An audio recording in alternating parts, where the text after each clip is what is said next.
पहलगाम हमले के बाद पुलिस का एक्शन लगातार जारी है। आतंकी आदिल गुरी का घर भी उड़ा धमाके में, ये बड़ी जानकारी मिल रही है। आपको बता दें कि पहलगाम हमले में आदिल गुरी शामिल था। बिजबेहड़ा में आतंकी आदिल गुरी का घर था। घर में विस्फोटकों की वजह से ये धमाका हुआ है, ये जानकारी मिल रही है। धमाके की तस्वीरें आप एक्सक्लूसिवली एबीपी न्यूज पर देख रहे हैं। जो धमाका हुआ, तेजी के साथ ये धुआं उठता हुआ और लपटें उठती हुई नजर आई।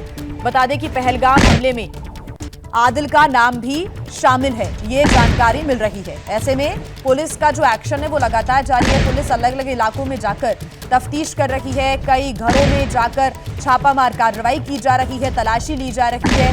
दूसरी तस्वीर आप आसिफ के घर की भी देख रहे हैं। आसिफ के घर में भी धमाका हुआ और पुलिस की तरफ से जानकारी साझा की गई, जिसमें विस्फोटकों के होने की बात सामने आई है। तो ये दो तस्वीरें आपके सामने, एक तस्वीर आप देख रहे हैं जहां पर धमाका हुआ है, वो तस्वीर आदिल के घर की है, और दूसरी तस्वीर जहां पर धमाका हुआ, यहां पर भी विस्फोटकों के होने की बात सामने आई थी। पुलिस के द्वारा ये जानकारी साझा की गई थी। ये घर आसिफ शेख का बताया जा रहा है। इन दोनों का ही पहलगाम में हुए आतंकी हमले में नाम शामिल आया है। बता दें कि पहलगाम में जो मंगलवार को पर्यटकों पर आतंकी हमला हुआ, जिसमें 26 लोगों की मौत हो गई, और उसके बाद अब लगातार कार्रवाई और एक्शन तेज कर दिया गया है। एक तरफ जहां सेना की टीम, सुरक्षा बल तैनात हैं और चप्पे चप्पे पर निगरानी रखी जा रही है, उन हैवानों तक पहुंचने की कोशिश हो रही है जिन्होंने इस नापाक घटना को अंजाम दिया। भारत सरकार की भी कड़ी कार्रवाई यहां पर सामने आ रही है, कड़े फैसले लिए गए हैं। तो दूसरी तरफ जमीन पर भी देखिए जो कार्रवाई है, जो एक्शन है, वो नजर आने लगा है। पुलिस की तरफ से जानकारी मिली है, उसके अनुसार इन घरों के अंदर विस्फोटक थे, इसी वजह से ये धमाके हुए हैं। दोनों ही घर उड़ा दिए गए हैं और आप इन दोनों ही घरों की स्थिति आप देखिए। अब जो एक्शन है उसके संकेत मिलने लगे हैं। ये जो एक्शंस हैं वो उन आतंकियों के खिलाफ लिए जा रहे हैं जिन्होंने निहत्थे इनोसेंट जो टूरिस्ट वहां पर पहुंचे थे पहलगाम में घूमने के लिए अपने परिवार के साथ, उन्हें गोली मारकर मौत के घाट उतार दिया, हत्या कर दी। और अब ये बिजबेहड़ा की तस्वीरें आप देखिए। आदिल गुरी का ये घर है। हालांकि सिर्फ इतने से काम नहीं चलेगा, आगे भी इस प्रकार की जो कार्रवाई है ये साफ तौर पर हमें आगे नजर आएगी। लेकिन आप ये जरूर कह सकते हैं कि जो कार्रवाई का सिलसिला है, जो एक्शन का सिलसिला है, वो शुरू हो चुका है। आतंकी आदिल गुरी का घर भी यहां पर उड़ता हुआ धमाके में आ रहा है नजर। पहलगाम हमले में आदिल गुरी भी शामिल था। बिजबेहड़ा में आदिल गुरी का घर था। और ज्यादा जानकारी के साथ हमारे संवाददाता आसिफ कुरैशी हमारे साथ जुड़े हुए हैं। आसिफ, पहले आसिफ के घर की तस्वीरें सामने आती और अब आदिल गुरी के घर की तस्वीरें सामने आ रही हैं। एक्शन की जो तैयारी है वो अब जमीन पर आ रही है नजर, और आगे भी इस प्रकार की कार्रवाई होती रहेगी।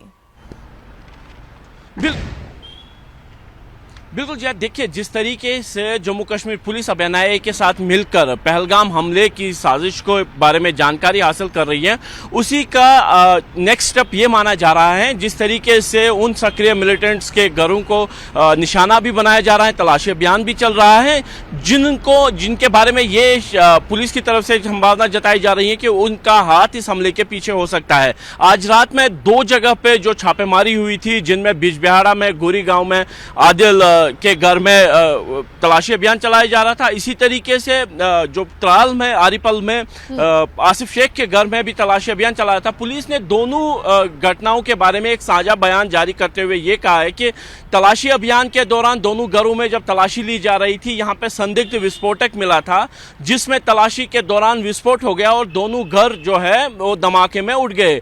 लेकिन कहीं ना कहीं जिस तरीके की जो रणनीति जम्मू कश्मीर पुलिस, सुरक्षा बलों और केंद्रीय एजेंसियों ने जो इस बार ली है कि इस पर प्रहार जो है वो कड़ा होगा, क्योंकि जिस तरीके से पहलगाम में निर्मम तरीके से 26 लोगों की हत्या हुई, यहाँ पे एग्जीक्यूशन स्टाइल किलिंग्स की हुई, तो उसके बाद से मिलिटेंट्स पर दबाव बनाने के लिए कश्मीर घाटी में इस तरीके की कार्रवाई होना बिल्कुल ही जो है संभव माना जा रहा था, और उसी की दूसरी कड़ी ये माना जा रहा है। मैं बता दूं कि पिछले 48 घंटों में तकरीबन 3000 से ज्यादा संदिग्धों को पुलिस ने हिरासत में लिया है, उनसे पूछताछ हो रही है। और खासतौर पर पहलगाम की ही बात करें तो वहां पे तकरीबन 200 से 250 लोग अभी भी पुलिस की हिरासत में हैं, जिनसे पूछताछ हो रही है ताकि पहलगाम हमले के तार कहां-कहां से जुड़ते हैं, कौन-कौन इस साजिश में शामिल हैं, किसने लॉजिस्टिक प्रोवाइड किया, किसने रेकी की, किसने मिलिटेंट को वहां तक पहुंचाया जहां पे इस घटना को अंजाम दिया, वो अनरेवल करने की जो है पुलिस और अन्य एजेंसियां काम कर रही हैं। लेकिन वहीं कहीं ना कहीं एक जो जमीन पे जो तैयारी हो रही है वो एक बड़ी कार्रवाई की है, जिसमें संभवतः जो टेरर इकोसिस्टम जिसको कहा जाता है, जिसमें मिलिटेंट्स के समर्थक, उनके ओजीडब्ल्यूज, उनके फाइनेंसर्स, उनको एक बड़े और क्या जानकारी मिल रही है, कौन से संगठन से जुड़े हुए थे, कहां पर प्रशिक्षण लिया, कहां पर इनका ठिकाना रहा और किस प्रकार से इस पूरी घटना को अंजाम दिया? पुलिस की तरफ से आधिकारिक बयान की भी इंतजार रहेगा, उसका भी। आसिफ, देखिए दोनों ही मिलिटेंट्स के बारे में यह बताया गया है कि ये पिछले कुछ समय से जो है सक्रिय थे। आदिल के बारे में बताया जा रहा है कि 2018 से वो लश्कर तैयबा से जुड़ा है और पाकिस्तान जाकर उसने ट्रेनिंग हासिल की है और वहां से वो ट्रेनिंग करके वापस लौटा है। जबकि आसिफ शेख के बारे में बताया गया है कि वो स्थानीय तौर पर ही जो है ट्रेन हुआ है और इस चूंकि वो त्राल का ही रहने वाला है, त्राल का इलाका पहलगाम से सटा हुआ है, जो शिकारगाह एरिया है त्राल का वो पहलगाम के साथ लड़ता है, तो इसीलिए इन दोनों का रोल पहलगाम हमले में माना जा रहा है। और उसी के तहत ये कार्रवाई जो आज रात में हुई थी, तलाशी अभियान है, पुलिस का ये कहना है कि संदिग्ध विस्फोटकों की वजह से यहाँ पे धमाका हो गया। लेकिन आने वाले दिनों में इस तरीके की घटनाएं और भी हो सकती है, उससे इनकार नहीं किया जा सकता है, क्योंकि पुलिस और सुरक्षा बलों ने इस बार साफ बेड़ा उठाया है कि जितने भी एक्टिव मिलिटेंट्स हैं उनको सक्रिय तौर पर निशाना बनाया जाएगा। प्रधानमंत्री नरेंद्र मोदी ने भी अपने संबोधन में कहा है कि धरती पर जहां पर भी ये आतंकी छिपे होंगे, इनके ठिकानों को निस्तेनाबूद किया जाएगा, इन पर एक्शन लिया जाएगा। और वो तस्वीर अब दिखने भी लगी है।